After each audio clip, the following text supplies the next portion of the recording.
Assalamualaikum warahmatullahi wabarakatuh. Teman-teman semuanya, selamat datang di channel Pak De Production dan channel Mas Dimas Ken Abu PPT. Malam ini, kali ini telah bergabung lagi Bapak Dimas Ken sebagai dosen online kita. Apa kabar Pak Dimas? Alhamdulillah baik tadi.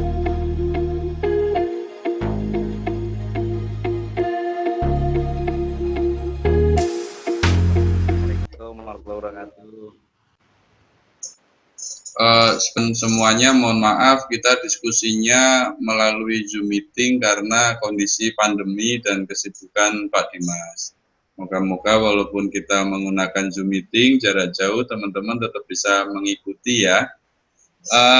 Pak Dimas, nggak apa-apa ya kita lewat Zoom meeting ini Pak Dimas? Ya Pak De, sekarang kan kita harus bisa menyesuaikan dan adaptasi dengan kondisi pandemi COVID-19 nih. Betul. Pak Dimas, kita sudah mengupload 3 video materi dan 1 video perkenalan. Dari 3 video tersebut, alhamdulillah banyak respon positif Pak Dimas. Ada dari teman-teman penegak hukum, ada dari teman-teman ASN lainnya, dari masyarakat umum, dan juga ada yang dari kita menyebutnya pihak pelapor ya Pak Dimas ya. Betul Pak De. Nah, dari keuangan ya. Dari keuangan. Dari beberapa yang menyimak video kita, ada satu utama itu kita kumpulkan, ternyata banyak yang bertanya pihak pelapor itu apa gitu. Dan pihak pelapor, teman-teman pihak pelapor tuh pengen ada sharing ke mereka. Malam ini kemungkinan kita akan membahas itu ya Pak Dimas ya. Betul Pak De. Jadi memang pihak pelapor itu kan luas ya, bukan hanya industri keuangan, tapi juga ada penyedia barang dan jasa, ada penyelenggara jasa sistem pembayaran, ada juga jasa profesi. Saya sudah membaca beberapa materi yang Pak Dimas sampaikan. Kebetulan yang pihak pelapor ini ada. Saya boleh nanya-nanya ya Pak ya, yang terkait pihak pelapor ini. Boleh Pak. Teman-teman semuanya, kita akan memulai ke materi.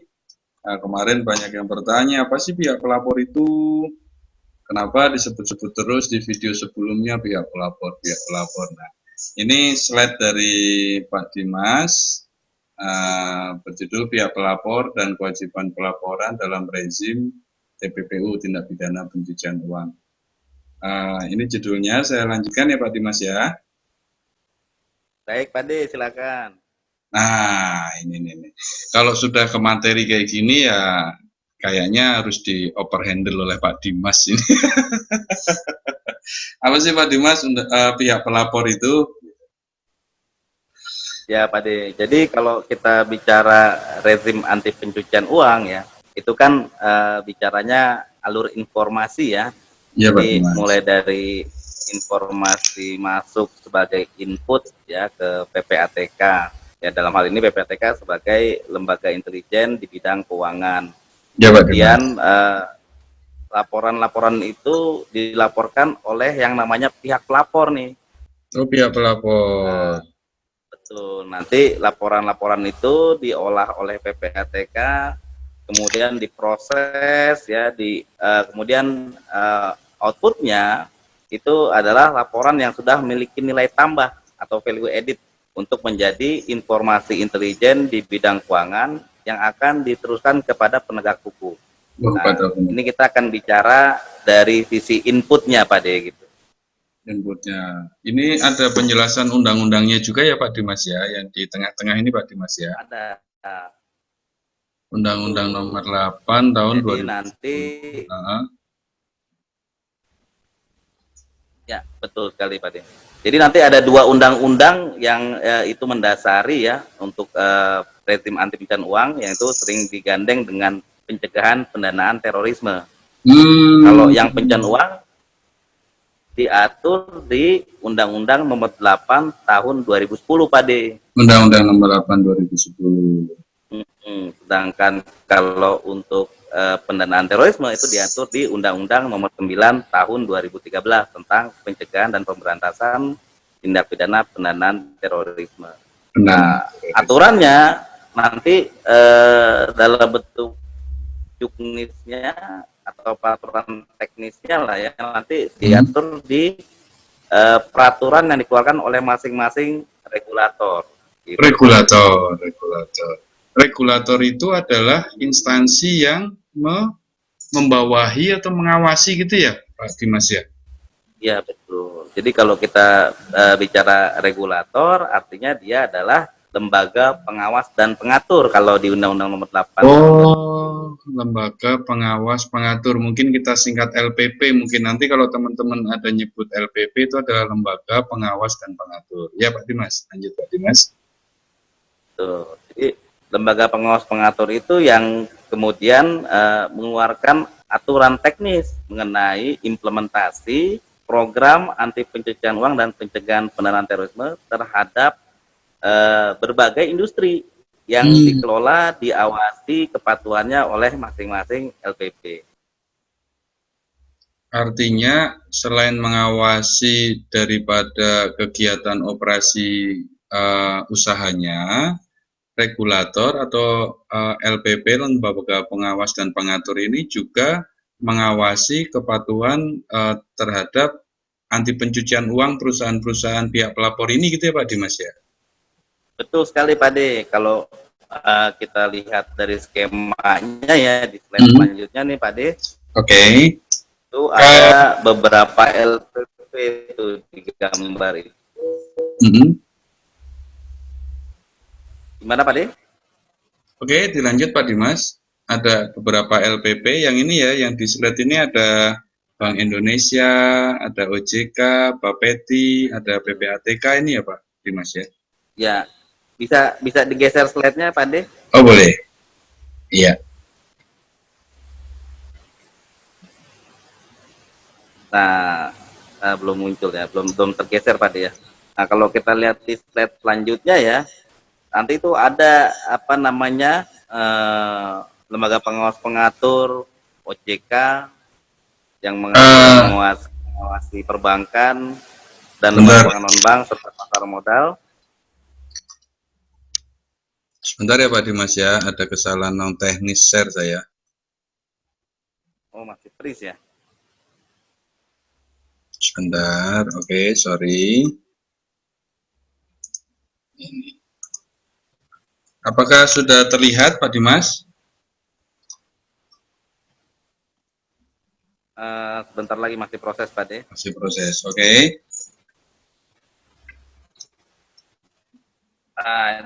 Sudah, tapi sebelumnya Pak De. Sebelum, ini dia. Sorry.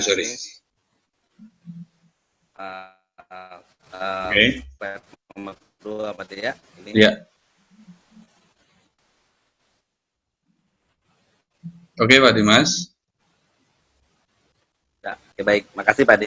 Ya. Jadi kalau kita lihat dari skema ini Pak De, ini ada Undang-Undang Nomor 8 Tahun 2010 tentang pencegahan dan pemberantasan tindak pidana pencucian uang. Ya. Kemudian ada Undang-Undang Nomor 9 Tahun 2013 tentang pencegahan dan pemberantasan tindak pidana pendanaan terorisme.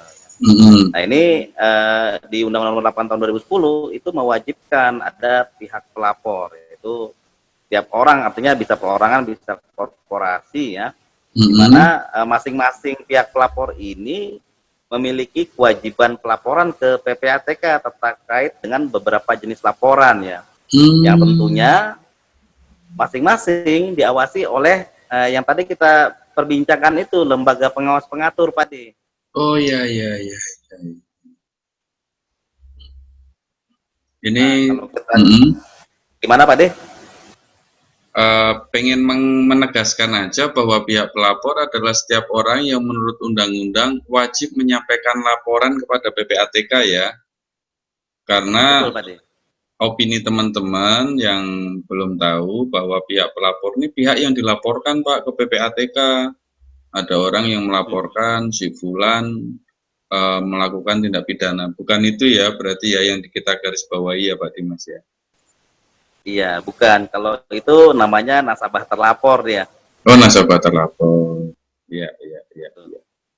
Jadi pihak pelapor ini adalah perorangan. Perorangan itu bisa perorangan atau korporasi yang mempunyai kewajiban menyampaikan laporan kepada PPATK. Memang diatur di undang-undang ya untuk membuat laporan dan mempunyai regulator terhadap masing-masing perusahaan tersebut. Pengawasannya oleh PPATK atau oleh regulator itu Pak Dimas? Nah, ini yang menarik nih Pak De. Jadi dalam konteks rezim anti pencucian uang, lembaga PPATK ini di dunia internasional namanya Financial Intelligence Unit ya, atau unit intelijen keuangan. Nah, ini biasanya dia bisa under instansi tertentu. Contoh misalnya ada yang di bawah bank sentral seperti misalnya Bank Negara Malaysia gitu ya, atau di bawah kepolisian seperti Singapura namanya Suspicious Transaction Reporting Office. Nah di Indonesia kita ini PPATK ini di bawah langsung presiden ya, yang kemudian menerima mandat undang-undang untuk menerima laporan dari pihak pelapor. Tapi, nah ini ada tapinya Pak De. Pengawasan kepatuhan terkait dengan pelaporan ataupun implementasi program anti pencucian uang itu diserahkan kepada masing-masing regulator atau yang kita sebut sebagai lembaga pengawas pengatur. Lembaga pengawas pengatur. Di sini ada beberapa regulator ya Pak Dimas. Betul. Ini mau ulang, berarti regulator-regulator ini mengawasi pelaporan kepada pelaporan transaksi ke PPATK ini regulator yang mengawasi juga ya Mas ya? Ya, jadi dalam implementasi program anti pencucian uang dan pencegahan pendanaan terorisme itu bukan hanya semata-mata pelaporan transaksi keuangan mencurigakan dan laporan lainnya Pak De, tapi juga bagaimana mengimplementasikan 5 pilar kepatuhan. 5 pilar kepatuhan ini yang kemudian betul yang menjadi bahan bakar utama atau milestone ya untuk menerapkan customer due diligence di industri keuangan gitu maupun dalam industri penyedia barang dan jasa. Oke. Ini regulatornya sudah 2 ya Pak untuk jasa keuangan ini ya, kalau dilihat ya ada BI, ada OJK ya. Betul, betul. Terus kalau Bapepti itu apa ya Pak ya? Jadi kalau Bapepti dia Badan Pengawas Perdagangan Bursa Komoditi ya. Nah ini kalau kita tahu kan ada industri keuangan terdiri dari pasar modal ya, kemudian ada pasar komoditi atau bursa komoditi, ada bursa forex atau falas gitu ya. Forex, nah ini kalau kita lihat dari skema yang di depan ini, yang sekarang sudah aktif ya menjadi pihak pelapor beserta regulatornya ya. Jadi masing-masing sudah mengeluarkan aturan teknis sendiri-sendiri, seperti kalau di OJK itu sudah mengeluarkan peraturan POJK nomor 12 tahun 2017 yang sudah direvisi menjadi POJK nomor 23 tahun 2019 tentang penerapan program APU PPT pada sektor jasa keuangan. Jadi yang diawasi banyak Pak De di OJK, mulai dari perbankan, otomatis bank dan BPR, kemudian ada lembaga keuangan non-bank seperti perusahaan pembiayaan dan asuransi ya, serta pasar modal seperti perusahaan efek, manajer investasi, terus bank kustodian, kemudian wali amanat ya, termasuk dana pensiun dalam sektor IKNB. Nah itu semua diawasi oleh OJK terkait kepatuhan implementasi program APU PPT-nya. Gitu. Oh, karena OJK sebagai regulator bidang usaha itu Jadi POJK juga regulator juga di APU PPT-nya gitu ya Pak ya? Betul. Jadi walaupun mereka melaporkannya, pihak pelapor melaporkan ke PPATK untuk kewajiban pelaporan yang rutinnya ya, tapi kalau untuk kepatuhannya, bagaimana mereka berproses untuk bisa comply sehingga dapat melaporkan transaksi yang harus dilaporkan ke PPATK, tentunya yang mengawasi secara rutin melalui audit kepatuhan adalah OJK. OJK, siap, paham. Kemudian ada dari Bank Indonesia. Bank Indonesia ini cenderung ke pembayaran ya Pak ya, kalau sekarang kewenangan di Bank Indonesia itu ya Pak ya? Ya, betul. Jadi kalau dulu kan perbankan dan bank umum semua diawasi oleh Bank Indonesia. Nah, tapi sejak OJK berdiri, nah ini Bank Indonesia hanya mengawasi yang terkait dengan sistem pembayaran. Makanya ada pihak pelapor yang berasal dari industri namanya PJSP, Pak De. Pernah dengar Pak De PJSP? Belum Pak. Apa itu Pak? Saya baru mau nanya nih. PJSP. PJSP artinya penyelenggara jasa sistem pembayaran. Oh, sistem pembayaran. Ada. Oh, pantas di situ ada e-money. APMK itu apa Pak ya? APMK itu artinya alat pembayaran menggunakan kartu. Oh, kartu kredit, e-money. Kredit, kemudian e-money, betul. Transfer dana berarti kayak QR code itu Prepaid juga card, fintech itu prepaid juga. card. Oh, betul. Iya. Kalau untuk PPATK sendiri juga menjadi regulator juga, Pak? Kalau PPATK biasanya menjadi regulator untuk pihak pelapor yang belum memiliki regulator tersendiri atau memang lembaga pengawas pengaturnya belum mampu dan menyerahkan tepat pengawasannya ke PPATK terlebih dahulu sampai mereka menyiapkan diri gitu ya. Ini di take over dulu sama PPATK ya Pak ya?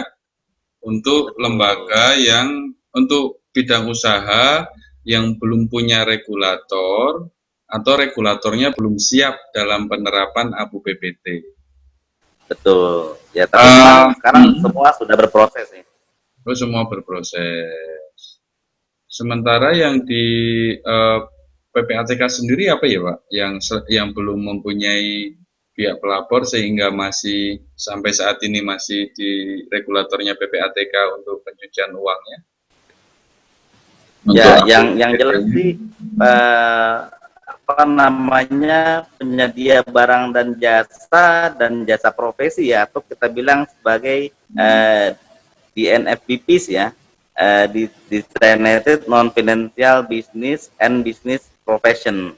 Designated Non-Financial and Business Profession artinya jasa profesi dan penyedia barang dan jasa gitu ya. Oh, nah, itu yang termasuk kategorinya agen properti, dealer mobil dan sebagainya gitu Pak. Oh, jadi kalau seandainya kita punya usaha agen properti atau punya usaha otomotif, itu juga regulator untuk APU PPT-nya masih dihandle oleh PPATK ya Pak ya? Betul. Saya tadi mau ulang singkatan DMFBPS, nggak bisa orang bahasa Inggris, jadi saya serahkan ke Pak Dimas lah untuk menjelaskan. Ya, jadi ini sebenarnya dari mandat dari Perka FATF ya, Perka FATF bahwa untuk DNFBPs ini terdiri dari dua kelompok, ada kelompok penyedia barang dan jasa, ada kelompok jasa profesi. Nah, dari penyedia barang dan jasa sendiri itu udah diatur di Undang-Undang Nomor 8 Tahun 2010 bahwa ada 5 industri yang wajib melaporkan terkait dengan transaksi pembelian aset sejumlah 500 juta atas aset berupa apa, yaitu mobil, kemudian apartemen atau rumah, kemudian barang antik, perhiasan dan emas, serta produk-produk yang dijual oleh balai lelang. Oh, balai Nah, lelang. 5 jenis industri itu sebagai penyedia barang dan jasa. Ya, ya, ya, ya.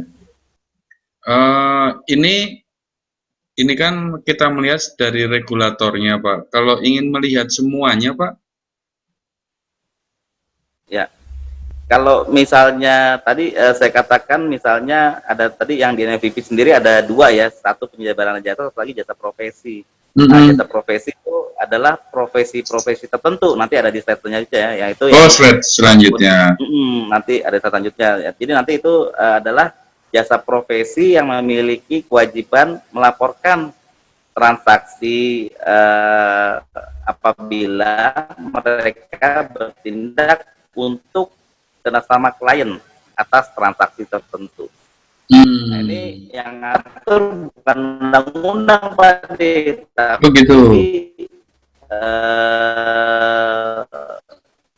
peraturan pemerintah nomor 43 tahun 2015. Oh, iya, iya. Nah, ini ada beberapa jenis dia, ada perencana keuangan, advokat, akuntan publik, notaris, kemudian ada namanya PPAT. Termasuk pengacara. Oh, pengacara, advokat juga ya. Pak Dimas, kita udah tahu nih regulator-regulator yang mengaturnya. Kalau di slide selanjutnya, nah ini Pak Dimas, ini adalah list lengkap ya Pak Dimas ya dari pihak pelapor ya. Kalau lihat di sini dibagi 2 Pak Dimas. Betul Pak De. Jadi ada dibagi 2 berdasarkan pasal 17 Undang-Undang Nomor 8 tahun 2010. Kategori pertama adalah kelompok penyedia jasa keuangan itu ya. Tadi ada industri perbankan, kemudian industri keuangan non-bank seperti pembiayaan, asuransi, dana pensiun gitu ya. Kemudian juga ada perusahaan pasar modal ya, pasar modal seperti perusahaan efek, manajer investasi, kustodian, dan wali amanat. Yeah. Nah, ada juga yang menjadi pelapor karena dia penyelenggara jasa sistem pembayaran dan penyelenggara penerus. Nah, ini yang menarik ya. Penyelenggara jasa sistem pembayaran yang ngawasi nanti Bank Indonesia melalui Peraturan Bank Indonesia nomor 19 tahun 2017. Oh. Ya, ya, ya, ya, ya, ya. Seberapa konsen sih Pak Dimas dari regulator ini dalam mengatur APU PPT Pak Dimas? Misalnya di OJK itu apakah ada divisi sendiri terkait APU PPT gitu Pak Dimas? Ada Pak De, di OJK sendiri sangat konsen ya, namanya ada di sana GPUT. Ya, kalau nggak salah panjangannya grup penanganan pencucian uang gitulah, kira-kira itulah kelompoknya. Khusus dia menangani tentang anti pencucian uang dan pencegahan pendanaan terorisme. Iya, iya, iya, iya. Berarti memang firm ya, tidak semata-mata hanya karena ada kewajiban terus dilakukan. Begitu membuat unit baru kan berarti ada itikat semangat untuk membuat penerapan APU PPT ini ya Pak ya? Betul, makanya kemarin ini OJK kan tadinya ini ada 3 aturan Pak Di terkait dengan pihak pelapor yang diawasi oleh OJK. Jadi untuk Bank Umum dan BPR dulunya diawasi oleh Bank Indonesia sebelum ada OJK melalui PBI nomor 14 tahun 2012. Kemudian OJK berdiri, sudah running bagus, mengeluarkan POJK nomor 22 ya, kalau nggak salah itu tentang penerapan program OPT untuk pasar modal. Kemudian ada juga POJK nomor 39 kalau nggak salah untuk KNB, atau terbalik ya, saya lupa lah itu. Ada POJK nomor 22, ada POJK nomor 39. Nah, kemudian tahun 2017 itu dibuat POJK nomor 12 tahun 2017 yang menggabungkan semua nih pengawasan untuk sektor keuangan yang diawasi oleh OJK, baik industri keuangan non-bank, bank umum dan BPR, serta pasar modal. Jadi one fit for all, jadi gitulah. Yang diawasi oleh OJK jadi satu aturan. Nah, tahun 2019 direvisi lagi melalui POJK nomor 23 tahun 2019. Jadi penerapan program PT di sektor jasa keuangan ini ada perbaikan, penambahan lah, bukan perbaikan ya, penambahan agar menyesuaikan dengan ketentuan FATF, terutama terkait dengan proliferasi. FATF itu apa ya Pak Dimas ya?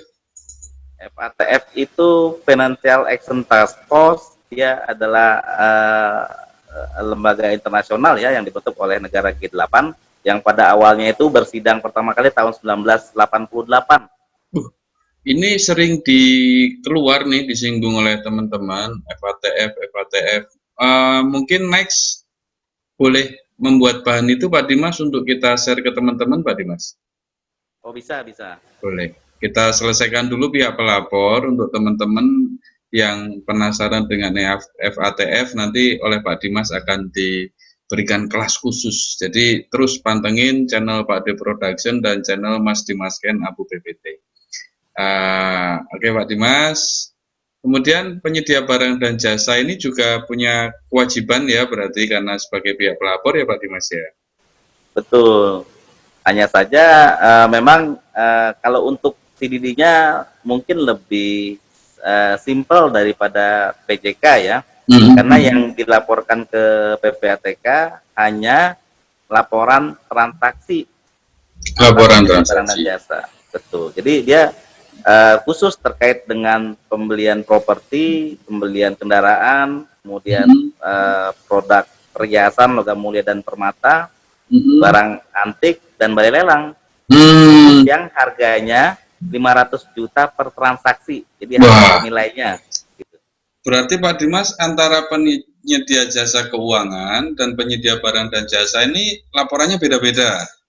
Betul, beda-beda. Nanti kita bahas lagi Pak Dimas, biar lebih mendalam lagi. Boleh Pak Dimas? Boleh, siap. Boleh.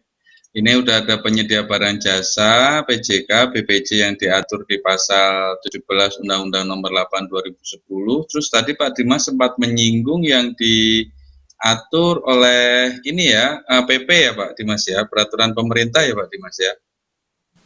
Jadi ada pihak pelapor dari jasa profesi tertentu, Pak Di.